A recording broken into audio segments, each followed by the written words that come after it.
And today I'm going to talk to you about how Read, Write, Think can be used to help you address some of the topics and strategies that you'll see in the Common Core State Standards.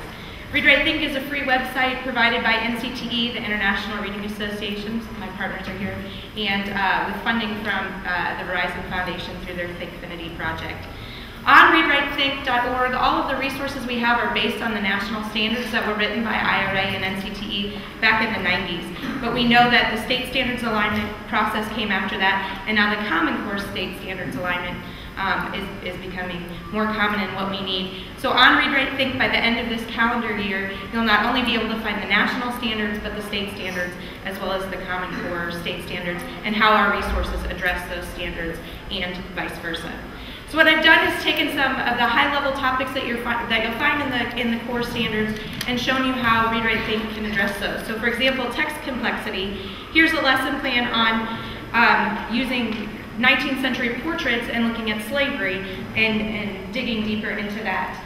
Comprehension is another topic that's covered. So the lesson plan on using Richard Wright's rite of passage really digs deeper into having students read and understand maybe a text that isn't very common to them.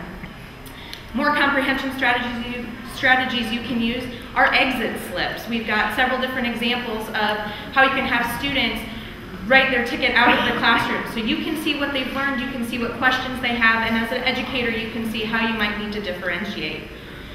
Looking at text types in writing with the Common Core strategies, we've got a strategy guide series on looking at the writing process. This is a kindergarten through 5th grade strategy, so it works through the processes of writing with students.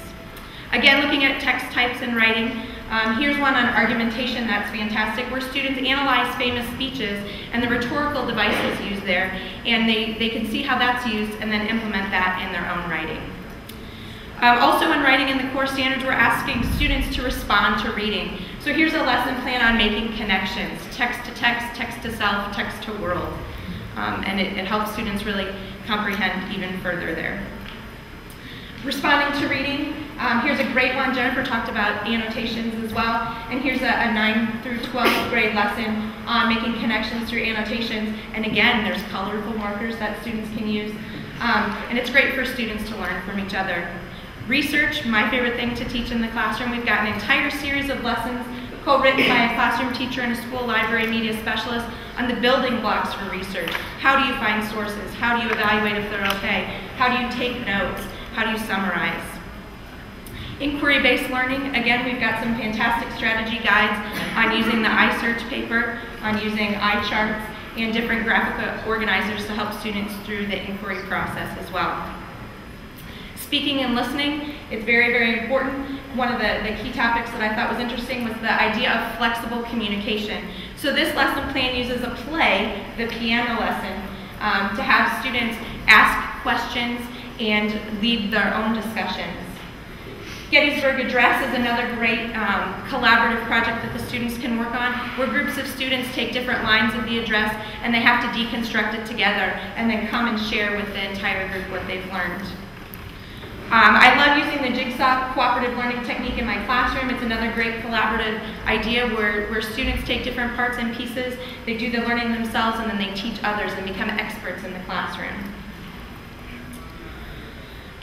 Conventions. This is a huge one, and what a lot of people are talking to. I picked out some fun lesson plans where the students do writing, but then they use online tools to have the writing come to life so they can hear what they've written and hear if it's correct and if it makes sense. Here's another one along with the punctuation and Rachel Ray cooking her family. This it's a mini lesson on that same idea and how punctuation really does affect the meaning of what students are reading and writing.